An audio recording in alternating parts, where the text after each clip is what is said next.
22 नवंबर साल 2007 टाइटैनिक की तरह मजबूत और कभी न डूब सकने वाली शिप MV एक्सप्लोरर रात के अंधेरे में अंटार्कटिका के समुद्र में मौजूद मोटी बर्फ की परतों को तोड़ते हुए आगे बढ़ती जा रही थी। इस शिप पर सवार थे 100 पैसेंजर्स और 54 क्रू मेंबर्स। इस जहाज को खास तौर पर बर्फीले समुद्र में चलने के लिए ही बनाया गया था। रात के 10 बज चुके थे, विजिबिलिटी बहुत कम थी। सभी यात्री अपने अपने कैबिन में सोए हुए थे। तभी अचानक एक जोर की आवाज होती है और एक झटके के साथ ये शिप वहीं खड़ी रह जाती है।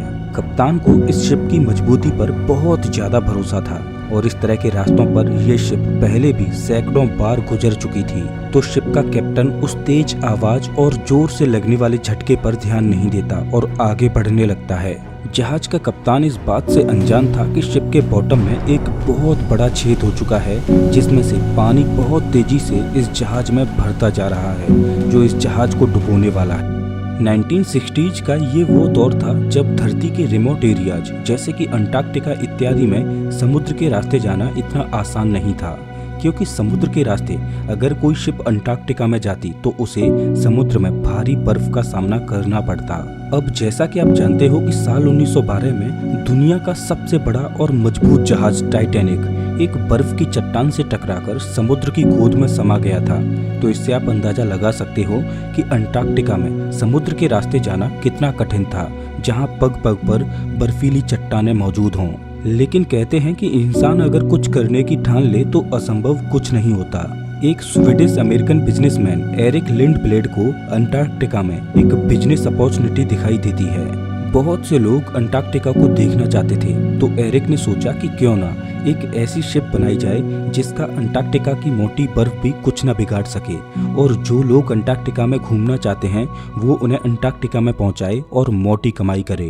एरिक ने एक ऐसी शिप बनवाई जो इतनी मजबूत थी कि जब वो चलती तो उसके सामने आने वाली मोटी बर्फ भी टूट जाती। इस शिप को लिंडब्लेड एक्सप्लोरर का नाम दिया गया। हालांकि ये शिप ज्यादा बड़ी तो नहीं थी, लेकिन मजबूती के मामले में ये अव्वल थी। नॉर्मली अगर कोई शिप बर्फीले समुद्र में जाए तो उसके सामने एक आइस ब्रेकर लगाया जाता है जो बर्फ से शिप को बचाए रखता है, लेकिन लिंडब्लेड एक्सप्लोरर एक ऐसी शिप थी जिसमें आइस ब्रेकर की जरूरत ही नहीं थी। इसके आगे के हिस्से को कुछ इस तरह से डिजाइन किया गया था कि जब ये शिप आगे बढ़ती तो इसके वजन से ही बर्फ टूटने लगती, लेकिन फिर भी सुरक्षा के नजरिए से इस जहाज में डबल हल की लेयर्स लगाई गई थी।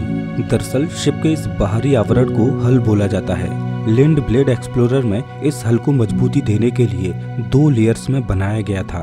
इसका फायदा ये था कि किसी बर्फीली चट्टान से टकराते समय अगर बाहरी लेयर डैमेज हो जाए तो ऐसी सिचुएशन में भीतरी लेयर शिप को डूबने से बचा ले। जिस मकसद के लिए इस शिप को बनाया गया था उसमें ये खरी उतरी।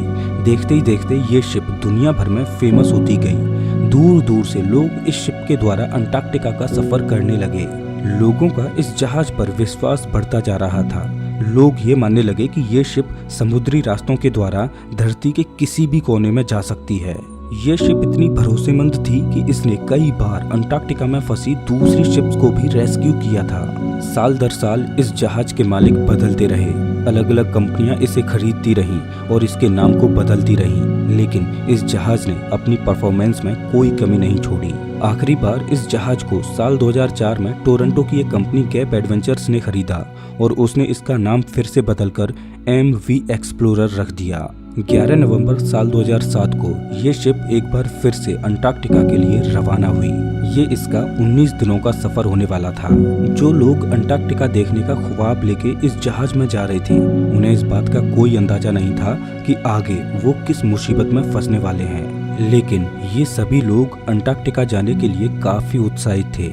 इन्हें इस जहाज की काबिलियत पर पूरा भरोसा था। इस जहाज के कप्तान बेंट वाइमैन थे, जो इन बर्फीले रास्तों से होकर सैकड़ों बार गुजर चुके थे। एक तो इस जहाज की मजबूती और दूसरा एक अनुभवी कप्तान। इन दोनों ही चीजों के चलते इस जहाज पर मौजूद सभी पैसेंजर्स अपने आप को महफूज समझ रहे थे।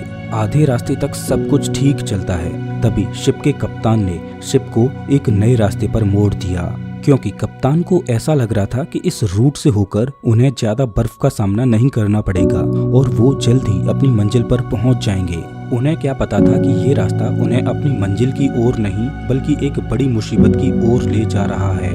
इस सफर पर शुरुआती 10 दिन तो सही सलामत गुजरते हैं। फिर आती है 22 नवंबर की रात। ये शिप अब मोटी बर्फ के रास्तों से होकर गुजरने वाली थी। कैप्टन ने शिप पर मौजूद सभी लोगों को बताया कि हम एक बर्फीले रास्ते से होकर गुजरने वाले हैं। इस वजह से शिप से बार बार बर्फ के टूटने और उसके टकराने की आवाजें आने वाली हैं, तो इससे घबराने की जरूरत नहीं है। आप आराम से सोएं और इस रात को बर्दाश्त करें। रात के काले अंधेरे में शिप धीरे धीरे बर्फ को तोड़ते हुए आगे बढ़ रही थी। चारों ओर बर्फ के शिप से टकराने और उसके टूटने की आवाजें गूंज रही थीं। सभी यात्री आराम से अपने अपने कैबिन में बेफिक्र होकर सो रहे थे। शिप धीरे धीरे पतली बर्फ की लेयर्स को पार करती है और मोटी और पुरानी बर्फ के रास्ते से होकर गुजरने लगती है। शिप आगे बढ़ी रही होती है कि तभी एक जोर की आवाज आती है। शिप में एक जोर का झटका लगता है और शिप वहीं रुकी रह जाती है। इस तेज आवाज और जोरदार झटके ने सभी यात्रियों को जगा दिया, लेकिन फिर से सभी यात्री बेफिक्र होकर सो गए, क्योंकि कप्तान ने उनसे पहले ही इस चीज के बारे में बोल रखा था। इस वजह से लोगों ने इस आवाज को सीरियस नहीं लिया। शिप के कप्तान को भी कोई आइडिया नहीं था कि उनके साथ क्या हुआ है। कप्तान ने भी इस आवाज को नजरअंदाज कर दिया और शिप को आगे बढ़ाने की कोशिश करने लगे। शिप फिर से बर्फीली चादर को तोड़ते हुए आगे बढ़ने लगी। कुछ ही समय में जो यात्री अपने अपने कैबिन में सोए हुए थे वो चीखने और चिल्लाने लगे और भयभीत होने लगे, क्योंकि शिप के अंदर बहुत तेजी से पानी भरता जा रहा था। दरअसल शिप एक मोटी और पुरानी बर्फ की चट्टान से टकरा चुकी थी, जिसने शिप के हल को नीचे से तोड़ दिया था और शिप का डबल हल किसी काम नहीं आया। सभी यात्री अपनी अपनी जान बचाने के लिए इधर उधर भागने लगे। यात्रियों में खौफ का माहौल पैदा हो चुका था। शिप के अंदर पानी बहुत तेज रफ्तार से बढ़ता जा रहा था। जहाज के कप्तान को इस बात की जानकारी मिलती है कि शिप के बॉटम में एक बहुत बड़ा छेद हो चुका है। तो पहले तो जहाज के कप्तान को इस बात पर विश्वास ही नहीं हुआ। कप्तान को लगा कि कोई छोटा मोटा छेद हुआ होगा जिस पर काबू पाया जा सकता है, और कप्तान ने नुकसान का जायजा लिया। शिप के अंदर पानी इतनी तेज रफ्तार से बढ़ता जा रहा था कि इसे देख कप्तान की आंखें फटी की फटी रह गईं। कप्तान को समझ आ चुका था कि ये जहाज अब डूब जाएगा। जहाज के कप्तान ने क्रू मेंबर्स को तुरंत डिस्ट्रेस सिग्नल भेजने को कहा कि शायद कोई शिप आसपास मौजूद हो तो वो उनके सिग्नल को पकड़े और उन्हें बचाने के लिए आ जाए। शिप के अंदर पानी इतना ज्यादा भर चुका था कि अब शिप एक साइड में टिल्ट होने लगी। क्रू मेंबर्स यात्रियों को सांत्वना देने और उन्हें लाइफ बोट्स में उतारने में जुटे हुए थे। अब चूंकि ये एक छोटी शिप थी, इस वजह से इसके सरवाइव करने की संभावना बहुत कम थी। शिप अभी भी मंजिल से 46 किलोमीटर दूर गहरे समुद्र में थी और शिप की ऐसी हालत में किनारे तक पहुंचना संभव नहीं था। सौभाग्य से जो डिस्ट्रेस सिग्नल भेजे गए थे वो 2 शिप्स को प्राप्त होते हैं, लेकिन परेशानी ये थी कि ये दोनों शिप अभी भी इतनी दूर थीं कि वो एमवी एक्सप्लोरर की सहायता नहीं कर सकती थीं। और दूसरी परेशानी ये थी कि जिन लाइफ बोट्स में लोग बैठे थे उनकी ठंड के मारे हालत खराब हो रही थी। धीरे धीरे पानी इतना बढ़ता गया कि पानी शिप के उस रूम में पहुंच गया जहां से पूरी शिप को पावर दी जाती है। पानी के भरने की वजह से एक शॉर्ट सर्किट होता है और पूरी शिप की पावर गायब हो जाती है। शिप को पूरी तरह से खाली कर दिया गया था। सभी लोग समुद्र के ठंडे पानी में लाइफ बोट्स पर सवार थे और शिप का कप्तान शिप को सीधा करने की कोशिश में जुटा हुआ था, लेकिन शिप के अंदर पानी इतना ज्यादा भर चुका था कि शिप के इंजन्स ने काम करना बंद कर दिया। शिप तेजी से डूबती जा रही थी और अब कप्तान ने शिप को छोड़ने का फैसला किया और कप्तान और क्रू मेंबर्स भी शिप को अकेला छोड़ लाइफ बोट्स में सवार हो गए। ये सभी लोग ठंडी हवाओं के थपेड़े सहते हुए सिर्फ एक चीज का इंतजार कर रहे थे कि कोई उन्हें आकर बचा ले। इनकी आंखों के सामने ये शिप समुद्र की गोद में समा चुकी थी। दशकों तक समुद्र पर अपना वर्चस्व बनाए रखने वाली शिप अब समुद्र के ही हवाले हो चुकी थी। लाइफ बोट्स में सवार सभी लोग खुले आसमान के नीचे इस दिल दहला देने वाले मंजर को अपनी आंखों से देख रहे थे। इन्हें उस बर्फीले समुद्र में उन लाइफ बोट्स पर सवार हुए कई घंटे गुजर जाते हैं और दूसरे दिन की सुबह होने वाली थी। तभी उन्हें समुद्र में दूर लाइट्स चलती हुई दिखाई देती हैं जो उन्हीं की ओर आ रही थी। दरअसल जिन 2 शिप्स को डिस्ट्रेस सिग्नल रिसीव हुए थे उनमें से एक शिप इनको बचाने आ जाती है। सभी लोगों को रेस्क्यू किया जाता है।